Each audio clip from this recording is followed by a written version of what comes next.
नमस्कार, मैं युष्मा व्यास वीरभूमि राजस्थान न्यूज से। आगरा रोड पर 24 कुंडीय गायत्री महायज्ञ के लिए निकली विशाल कलश यात्रा। विश्व शांति और राष्ट्र जागरण के लिए अखिल गायत्री परिवार शांति कुंज हरिद्वार के मार्गदर्शन में आगरा रोड स्थित ग्रीन पार्क पंचमुखी महादेव मंदिर से 15 से 19 अप्रैल तक होने वाले 24 कुंडीय शक्ति संवर्धन गायत्री महायज्ञ के लिए श्री लक्ष्मी नारायण मंदिर से हजारों की संख्या में महिलाएं सिर पर मंगल कलश धारण कर मंगल गीत गाते शाही लवाजमे के साथ चली। बोले गायत्री माता की, परम पूज्य सदगुरुदेव की। मैं प्रभाकांत तिवारी, शांति कुंज हरिद्वार प्रतिनिधि, यहाँ टोली नायक के रूप में इस 24 कुंडी गायत्री महायज्ञ को संपन्न कराने के लिए आए, जिसका शुभारंभ आज हमारी बहनों ने पावन इस दिव्य कलश यात्रा के माध्यम से शुभारंभ किया। इस पावन कलश यात्रा में लगभग 1008 बहनों ने जो है कलश धारण करके लगभग 2.5 किलोमीटर की यात्रा तय करके वे जो है कलश जो है यज्ञ स्थल पर पहुँचे, जहाँ पर उन कलशों का दिव्य भव्य पूजन, आरती एवं कलश की महत्ता को प्रतिपादित।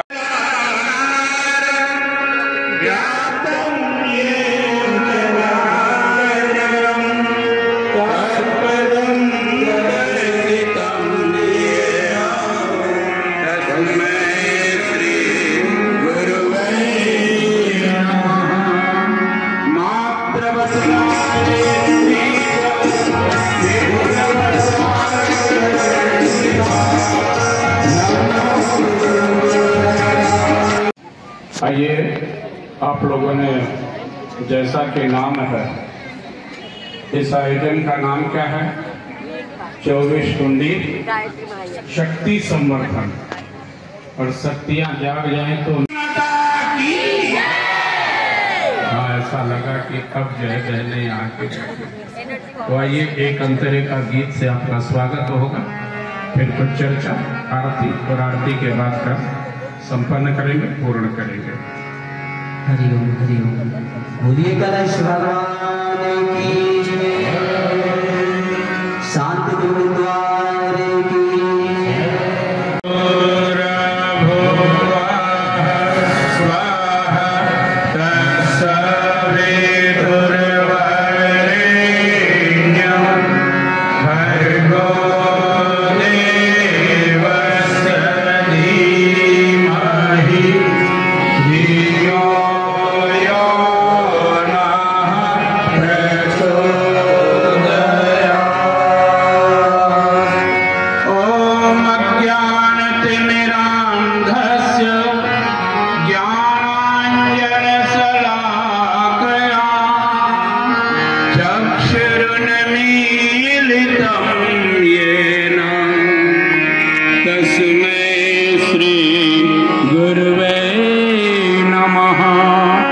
यथा सुवंजन अंजिदृग साधक सिद्धि सुजान, कौतुक देखत सैल बना पातल भूरि निदान।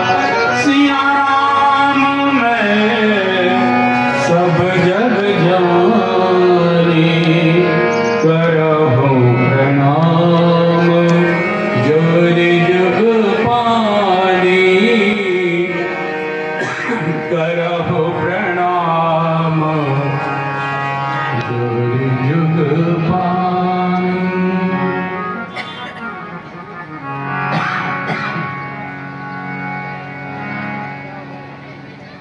इस कंकड़ में शव्यार्थ हमारी आराध्य सत्ता परम पूज्य गुरुदेव भगवान, परम वंदनीय माता जी, देव माता, वेद माता, विश्व माता माँ गायत्री के इस पावन सूक्ष्म संरक्षण में, यज्ञ भगवान के पावन गोद में यहाँ पर विराजमान शक्ति स्वरूपा हमारी बहनें, देवतुल्यात्मी परिजनों,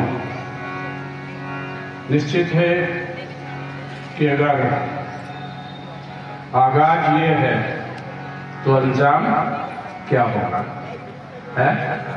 क्योंकि जैसा नाम वैसे ही यहाँ की शक्तियों ने जाग करके दिखा दिया है, दिखा दिया। एक यज्ञ का नाम दिया 24 कुंडीय है शक्ति जाग। तो शक्तियाँ क्या हो गई? यदि शक्तियाँ जाग जाए तो भाइयों बहनों, इस दुनिया को बदलते ज्यादा टाइम लगेगा क्या? एक चुटकी बजाने में आप पूरी दुनिया को क्या कर सकती हो? एक चुटकी में ठीक कर सकती हो। जितनी देर चुटकी बजाए, अगर इस देश की सारी बहनें खड़ी हो जाए तो युग निर्माण आपके लिए कितनी देर का काम है? एक चुटकी बजाने भर का। बोले कल से रोटी पानी बंद, चलो युग निर्माणी बनो तो मिलेंगे। तो दूसरे दिन सारा क्या हो गया? युग निर्माण खड़ा हो गया कि नहीं हुआ है? भाई बहनों, अभी आपने बड़ी दिव्य कलश, मंगल कलश शोभा यात्रा निकाली। आखिर दिव्य मंगल कलश शोभा यात्रा निकाली क्यों जाती है? अब शुरुआत यहाँ से करते हैं कि भाई इतनी दूर चल करके इस भरी दोपहरी में कलश लेकर के, ग्रंथों को लेकर के, आखिर ये कलश यात्रा निकाली क्यों जाती है? और फिर दूसरा प्रश्न कि ये कलश केवल बहनें ही धारण कर सकती है, किसी पुरुष की क्षमता, किसी पुरुष को कलश नहीं दिया। उन्हें वेद दिया, बोले तुम ज्ञानवान विवेकवान बनिए, लेकिन कलश धारण करने की क्षमता तुम्हें नहीं है। भाई बहनों, शक्तियां ही शक्तियों को क्या कर सकती है? केवल धारण कर सकती है। शक्तियों को शक्तियां ही धारण कर सकती हैं। और ये कलश काहे का प्रतीक है? अखिल ब्रह्मांड का प्रतीक है, जिसमें ब्रह्मांडी चेतना का आवाहन जिसमें किया गया है, जिसकी बात हम 3-4 दिनों में करेंगे कि आखिर कलश के भीतर कौन कौन से देवता है। चूंकि समय की मर्यादा आपने लगा रखी, उसका पालन पूरा करेंगे। लेकिन आप शक्ति हो कि नहीं हो, पहले तो ये बताओ। बोलो, शक्ति हो कि नहीं हो? अभी अधूरे मन से कुछ बहनों ने कहा हाँ, और कुछ ने तो बोले पता नहीं है कि नहीं है, घर जाए तो पता चले। बोले गायत्री माता की जय। भाइयों बहनों, इस धरती पर ऐसे कहते हैं कि 3 देवता बड़े महत्वपूर्ण हैं। कौन से 3 देवता? ब्रह्मा, विष्णु और महेश। देखा किसी ने? देखा कि नहीं देखा? नहीं देखा। भाइयों बहनों, ये तीनों ही देवता हमारी माँ के भीतर विद्यमान है। ये आपको जो ये सामर्थ्य मिला है ना कलश धारण करने का, सामान्य आप नहीं है। मुझे नहीं पता कि ब्रह्मा विष्णु महेश होते हैं कि नहीं होते। ब्रह्मा में विष्णु महेश इस धरती पे अवतरित होते हैं कि नहीं होते, लेकिन मुझे ये पता है कि यदि बहनें हमारी खड़ी हो गई हैं, इसका मतलब ये 3 देवता तो आ गए। कैसे आ गए? ब्रह्मा जी क्या करते? ब्रह्मा जी केवल सृष्टि का निर्माण करते ना, उनके लिए कोई ना कोई सामग्री लेते तब सृष्टि का निर्माण करते। लेकिन जब हमारी बहनें निर्माण पर आती हैं तो अपने ही शरीर से, अपने ही मांस से, अपने ही भीतर के रक्त से, रज्जा से, मेथ से वो क्या कर देती है? एक नए बच्चे का निर्माण कर देती हो। बाहर की किसी सामग्री को हाथ नहीं लगाती है, वो अपने ही भीतर एक नई सृष्टि का निर्माण कर देती है। तब वो माँ ब्रह्मा बन जाती है, जब अपने ही शरीर से किसी और को जन्म। तो भाइयों बहनों, जब वो पालन पर आती है तो विष्णु भी क्या पालता होगा इस सृष्टि को? है विष्णु से भी कहीं चूक होती होगी, लेकिन जब हमारी ये माताएं पालने के ऊपर आती है तो वो खुद गीले में सोती है, बच्चे को सूखे में सुलाती है। और इतना ही करती नहीं, इतना नहीं करती, जब अपने बच्चे की भूख मिटाने को आती है, अरे वो खाई हो या ना खाई हो, वो अपना दूध जो खून भी दूध बना करके बच्चे को पिला देती है, तब वो विष्णु से कम नहीं करी जाती। बहनों, और शिव क्या करता है? शिव अनुशासन बना करके रखता है। तो हमारी माताएं भी क्या करती है? बच्चा जैसे ही दिशा विहीन होने लगे या गड़बड़ करने लगे तो थप्पड़ मारने में भी कमी करती हो क्या? तो वहां शंकर बन जाती हो। भाइयों बहनों, इस धरती पे वो 3 देवता होते कि नहीं होते, लेकिन इन बहनों के रूप में वो 3 देवता यहाँ आ गए हैं और ब्रह्मांड की शक्ति को धारण करके आए हैं, इस पूरे अखंड ब्रह्मांड की। और भाइयों बहनों, ऐसा कहा गया है कि जिसके मस्तक पर कलश भगवान लेकर के जब आप चली है तो क्या लेकर के चली थी? ऐसा कहते हैं कि जितनी यात्रा आपने करी है उस पूरे क्षेत्र को आपने पावन, दिव्य और पवित्र बना दिया है, क्योंकि शक्तियों को धारण करके चल रही थी पूरे वातावरण को। और क्यों चली थी? वातावरण दिव्य बना दिया, पवित्र बना दिया। सिर्फ हम अपने भगवान को लेकर के ब्रह्म, अच्छा, कलश से बढ़िया संगठक और कोई नहीं है। कलश के भीतर पूरी ब्रह्मांडी शक्तियां होती हैं, सारे ब्रह्मांड की चेतना कलश के भीतर होती है। तो जब इस ब्रह्मांडी चेतना को लेकर के चले, मुझे नहीं पता आपको बताया गया कि नहीं बताया गया कलश लेकर के चलने से पहले, कि जब आप यहां से चले तो भगवान को ये बता दें। अच्छा, भगवान को जो है केवल दिखाने की जरूरत है, बाकी कुछ कहने की जरूरत है क्या? है? आपने देखा होगा कि श्रावण में श्रावण सोमवारों में भगवान महाकाल की क्या निकाली जाती है? पालकियां निकाली जाती है, सवारियां निकाली जाती है? वो क्या करते हैं? क्योंकि उन्हें महाराजा कहा गया है, वे अपनी प्रजा का हाल जानने के लिए निकलते हैं। तो आप भी अपने सारे देवताओं को लेकर के क्या करते? बोले भगवान, ये हमारे नगर को देख लीजिए, ये हमारे शहर को देख लीजिए, ये हमारे क्षेत्र को देख लीजिए, ये हमारे घर को देख लीजिए, और यहाँ की सारी परिस्थितियों को क्या कर दीजिए? शानदार और जानदार बना दीजिए। क्योंकि और कहीं स्वर्गीय वातावरण आए या ना आए, लेकिन हमारे इस क्षेत्र में अब ये स्वर्ग से कम वातावरण ना बने, इसलिए लेकर के चली थी कि केवल हम मटकी लेकर के चलते, इसके पीछे बड़ा गूढ़ विज्ञान है। ये जो आप लेकर के कलश लेकर के चले, और फिर इस कलश में आपने जल डाला था कि नहीं डाला था? डाला ना। जल काहे का प्रतीक है? जल सहजता का प्रतीक है, जल सरलता का प्रतीक है। काहे का प्रतीक है? कि जब हमारे मस्तक पर जल भरा हुआ कलश आता है, क्योंकि इसमें सारे तीर्थों का आवाहन किया जाता है, किया गया था ना। जल डालते समय गंगा, यमुना, सरस्वती सारे तीर्थ बुलाए गए थे। और जब जल देवता आते हैं तो हमारे जीवन में क्या आनी चाहिए? शांति। हमारे जीवन में क्या आनी चाहिए? शीतलता। है? हमारा मस्तिष्क कैसा होना चाहिए? तेज होना चाहिए। अरे जब सारे देवता बैठ गए, ईमानदारी से बताओ, आप कोई बीमारी आपके पास बची क्या? बोलो ना। यदि इसके बाद भी बची हो तो अभी भी भगवान आपके पास में, क्या ना भगवान इसको लेकर के जा, ये हमारे पास छोड़ करके, क्योंकि भगवान से जो बात कही जाती है, भाइयों बहनों, जहां इतनी देव शक्ति और वहां कोई बात कही जाए, वो पूरी होगी कि नहीं होगी? बोलो ना, होगी कि नहीं होगी? मुंडी मत खिलाया को, वो बड़ा खतरा है बे। बोले साहब, हमने तो ऐसी लाई थी, तुमने ऐसी मांगी है, या कोई इस बार या हाँ या ना, ठीक है ना। मुंडी हिलाना, मुंडी तो डोकरे हिलाते हैं, हम भरी जवानी में मुंडी हिला रहे, हमें मुंडी हिलाने की जरूरत, क्योंकि ये क्षेत्र तो किसका क्षेत्र है?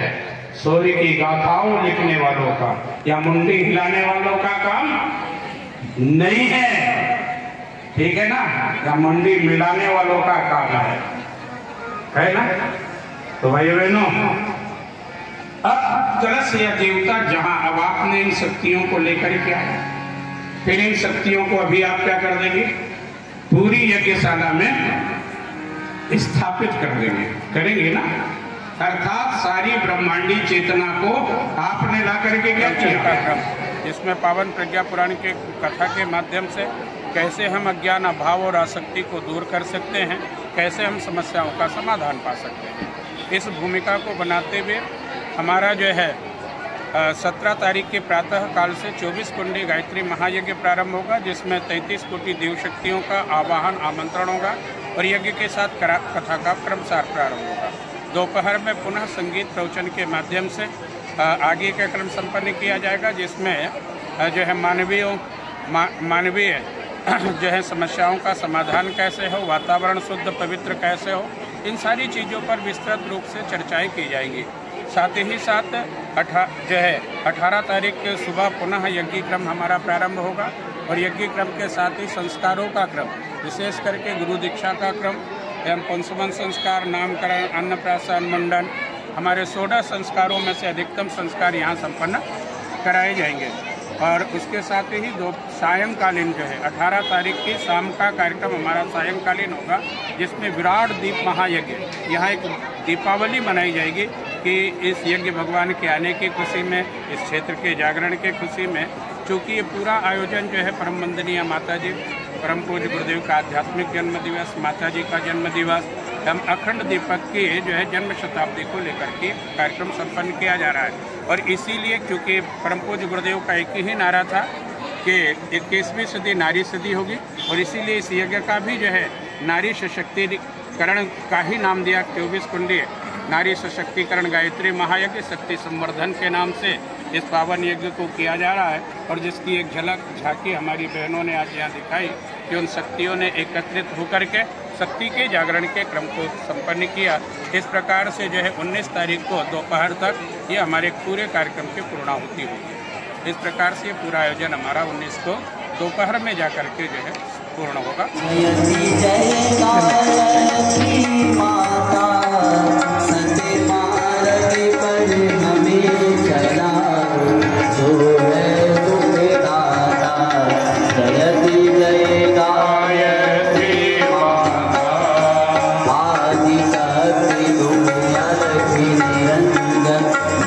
पालन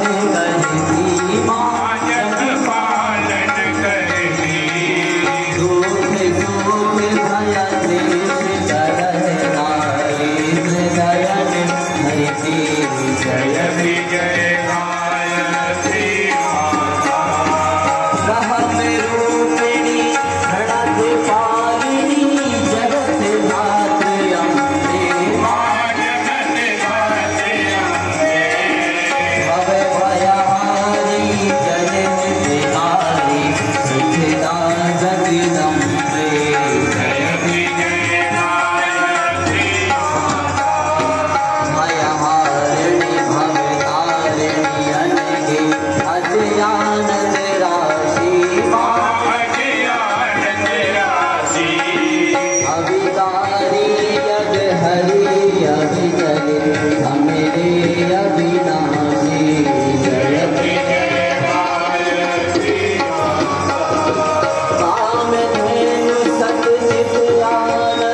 लीजिए, सामने की ओर उधर मुख कर दीजिए।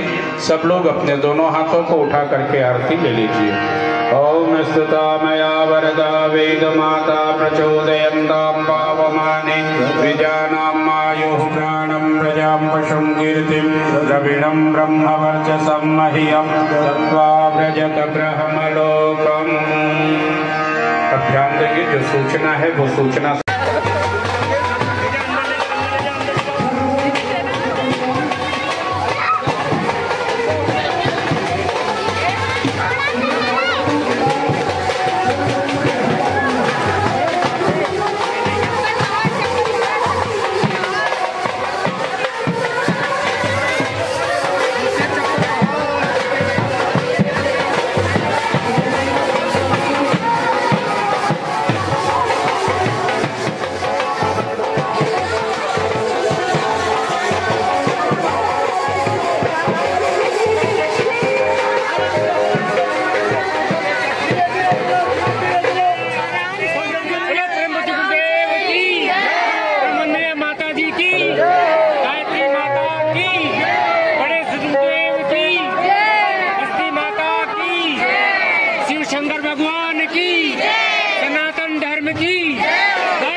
देवाय तस्मै नमः, देवाय तस्मै नमः। इधर सामने का मुख कर लीजिए, सब लोग कलश अपनी गोद में।